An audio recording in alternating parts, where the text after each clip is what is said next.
हरियाणा में युवा कांग्रेस द्वारा रोजगार दो न्याय दो अभियान की शुरुआत की गई। प्रदेश महासचिव प्रदीप गुर्जर ने कैथल किसान भवन में प्रेस वार्ता कर दी जानकारी। प्रदेश के युवाओं को इस मुहिम से जोड़ने का काम किया जाएगा। जो चुनाव नजदीक आ रहे हैं, चुनाव नजदीक आते देख कांग्रेस भी सक्रिय हो गई है। आज कैथल में कांग्रेस युवा इकाई के प्रदेश महासचिव एवं जिला प्रभारी प्रदीप गुर्जर में प्रेस वार्ता कर कहा कि देश में प्रदेश में पिछले 9 साल में भाजपा सरकार में लगातार युवा का शोषण करने का काम किया गया है। इस प्रकार अग्निपथ योजना के तहत देश के युवाओं के साथ झल करने का काम किया जा रहा है। देश का युवा फौज की स्थायी भर्ती को जो 2019-22 के बीच जो भर्ती पूरी हो चुकी है, 1,50,000 पदों के लिए नियुक्ति पत्र जारी करने को लेकर आंदोलित है। युवा कांग्रेस देश के युवाओं के साथ न्याय दिलाने को लेकर सरकार से मांग करती है कि जल्द से जल्द चयनित युवाओं नियुक्ति पत्र देने का काम करे। दूसरी तरफ हरियाणा प्रदेश में भी भाजपा सरकार द्वारा हरियाणा के युवा के भविष्य के साथ खिलवाड़ किया जा रहा है। प्रदेश के अंदर कोई भी भर्ती पूरी नहीं करवाई जा रही। 2 दर्जन से ज्यादा पेपर लीक में भर्ती रद्द हुई है। इस अभियान के तहत युवा कांग्रेस सभी युवाओं को जोड़ने का काम करेगी। हरियाणा में बेरोजगारी दर 37% तक पहुंच गई है और सरकार रोजगार देने की बजाय युवाओं को इजराइल भेजने का काम कर रही है। इसके लिए कांग्रेस युवाओं को लगाने के लिए गांव-गांव घर-घर तक जाएगी और सरकार से मांग करती है कि जल्द ही युवाओं को रोजगार उपलब्ध करवाई जाए। अन्यथा आने वाले समय में जब कांग्रेस की सरकार आएगी तो युवाओं न्याय भी मिलेगा और रोजगार भी। प्रेस वार्ता प्रदीप गुर्जर, प्रदेश महासचिव युवा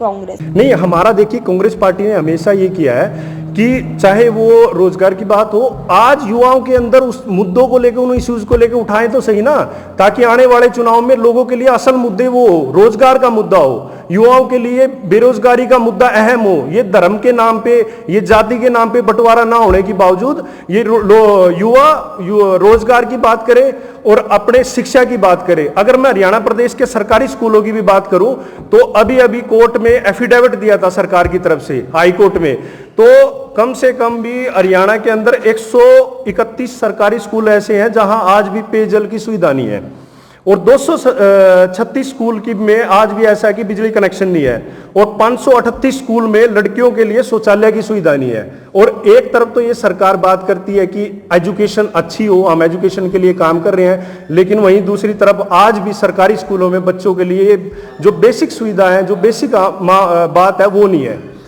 इंफ्रास्ट्रक्चर की बात कर रहे हो, टीचर इंफ्रास्ट्रक्चर। हाँ, वही देखिए, बात तो वही है ना तो टीचर है, टीचरों के पद भी खाली पड़े हैं, पर ये डिंडोरा तो पीटने का काम कर रही है सरकार। ये सरकार सिर्फ झूठे वायदे करने का काम कर रही है। अभी मनोहर लाल खट्टर जी ने जन संवाद जो कार्यक्रम लॉन्च किया, आप प्रेस के साथी हैं, आप भी कवर करते हैं, पूरा हरियाणा को कवर करते हैं। गांव-गांव में चले जाएं, किसी भी गांव में चले जाएं जहां भी जनसंवाद हुआ है, वहां जाके पूछ ले भी किसी आम जन की समस्या कम हुई है कि नहीं हुई है। आज भी लोगों की वही समस्या है, आज भी लोग उसी तरह प्रताड़ित हैं, आज भी लोग अपनी बेसिक सुविधाओं को लेके इस सरकार के खिलाफ एकजुट हैं। अगर मैं बात करूं पिछले 1 साल के अंदर हमारी लीडरशिप चौधरी रणदीप सिंह सुरजेवाला जी की अगुवाई में सीईटी के मामले को लेके हमने ब्रह्म सरोवर से लेकर करनाल तक पैदल मार्च निकाला यूथ कांग्रेस ने, और उसकी अगुवाई चौधरी रणदीप सिंह सुरजेवाला ने सीएम हाउस के घेराव करने के बाद हमेशा समय समय पर चौधरी साहब ने सीईटी के मुद्दे को लेके, युवाओं के मुद्दे को लेके, पेपर लीक के मुद्दे को लेके हमेशा आवाज को बुलंद करने का काम किया है। अगर ये सरकार अब भी सुनवाई नहीं करती है तो 2024 का जो चुनाव होगा, चाहे वो लोकसभा का चुनाव हो, चाहे वो विधानसभा का चुनाव है, कांग्रेस पार्टी हमारे नेतृत्व, जो वरिष्ठ कांग्रेसी नेतृत्व है, चाहे चौधरी साहब के अगुवाई में, इस आवाज को बुलंद करके लोगों के बीच जाने का काम करेंगे और इस सरकार के खिलाफ एकजुट करने का काम करेंगे।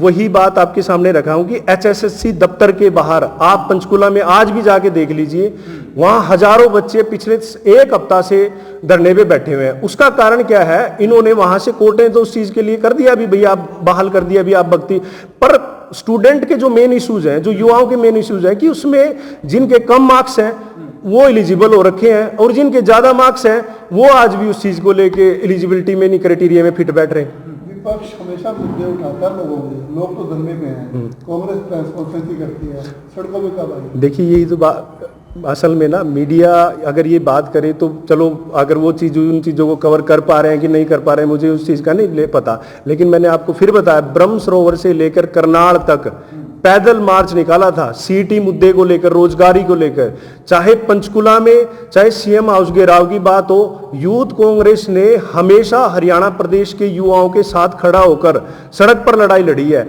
अगर आज कांग्रेस पार्टी की चुनाव को लेकर एक माहौल है, लोगों का कांग्रेस पार्टी के प्रति जो विश्वास है, उसका सबसे बड़ा कारण ये है कि युवा कांग्रेस और कांग्रेस पार्टी ने हमेशा सड़कों पर लोगों की लड़ाई लड़ी है।